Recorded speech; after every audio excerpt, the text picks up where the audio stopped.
AP photo, Bill Kostroun, file. You thought Cardinals general manager Steve Keim was kidding when he expressed excitement over having not the no. 1 overall draft pick the top waiver wire claim spot. He wasn't. The NFL draft and free agency are months away, but Arizona has already been plugging holes, with hopes of turning around a franchise fresh off a 3-13 season. Generally, when I've looked back to previous seasons, the team who has had the number 1 claim pick has generally claimed. I think it was 5 to 7 players in final cuts who have stuck with their team and certainly helped out in one way or another, Keim told Doug. Excited about that opportunity as well to continue to improve not only different positions but the back end of our roster, that Keim has done. The challenge, especially when it comes to the most talented players waived, is believing their red flags can be mitigated if not outright fixed. Dating back to the end of last season, the Cardinals have picked up a number of players from the waiver wire and off the street to begin the roster refurbishing before first-year head coach Cliff Kingsbury and Keim hit the draft and free agency markets. Here's who they've picked up since the last few weeks of 2018 so far. Safety DJ, Swearinger, Deck. 25-2018, AP photo, Bill Kostroun, file. Arguably the most impactful player on this list, Swearinger had enough juice in 2018 to earn some Pro Bowl hype with Washington. So one might wonder why he landed on the waiver wire at all.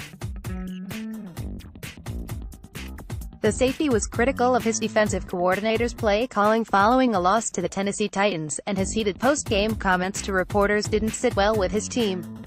Washington released him, and Arizona pulled the trigger on bringing back a familiar face who played for the Cardinals in part of 2015 and all of 2016. The hard-hitting safety, Swearinger recorded 53 tackles, 3 forced fumbles, 4 interceptions and 10 passes defensed a year ago. Along with the smaller Antoine Bethea and Budda Baker, Swearinger could slot in Arizona's defensive backfield with Trey Boston entering free agency. Swearinger didn't appear in Cardinal red with so little time to learn Arizona's system under since fired coach Steve Wilks but is under contract through 2019. Cornerback Robert Alford, February 7, AP photo, Jason E. Mitchell. At a very late point in the 2018 season, Alford had allowed more yards, 737, than any other cornerback in the NFL, according to Pro Football Focus.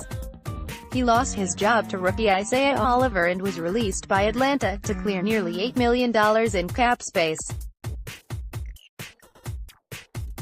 The 2013 second-round pick had his moments in 6 years with the Falcons, a pick 6 of Tom Brady and Super Bowl 51 among them.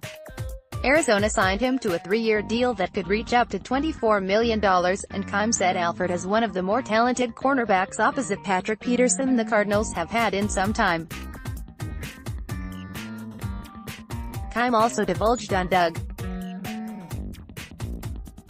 30 game against the Cincinnati Bengals that included a high ankle sprain. Doctors told him not to play on the injury. Alford has 10 career interceptions over 88 games and is expected to play with physicality as Arizona goes to more press coverage under defensive coordinator Vance Joseph. Tight end Charles Clay, February 20, AP photo, Nick was waived due to his large cap hit on the Buffalo Bills. The Cardinals picked up a starting caliber pass catcher who could complement or even replace veteran tight end Jermaine Gresham.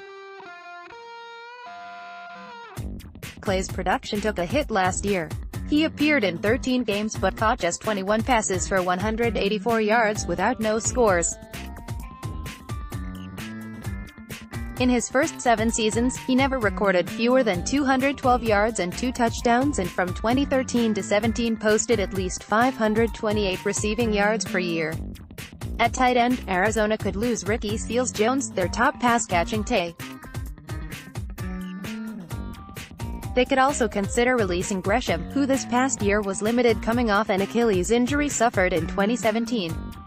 Gresham is owed $8.2 million next season and $8.8 million in 2020. Outside linebacker Brooks Reed, Feb. 9 AP photo, Chris Zagola, the Tucson native and former Arizona Wildcat, returns to his home state after spending 2011-14 with the Houston Texans and 2015-18 with the Falcons. Signed to a one-year deal, Rhett should slot in nicely as an outside linebacker who is familiar with Joseph, who was the Texans' defensive backs coach from 2011-13. Reed recorded 24 tackles with 1.0 sack and forced fumble last season. He is likely a third outside linebacker behind Chandler Jones. The Cardinals face losing pass rusher Marcus Golden in free agency after his relatively quiet season coming off ACL surgery. They could fill the void in the draft, where Ohio State's Nick Bosa and Kentucky's Josh Allen are viewed as top 5 prospects. Linebacker Tanner Vallejo, Feb.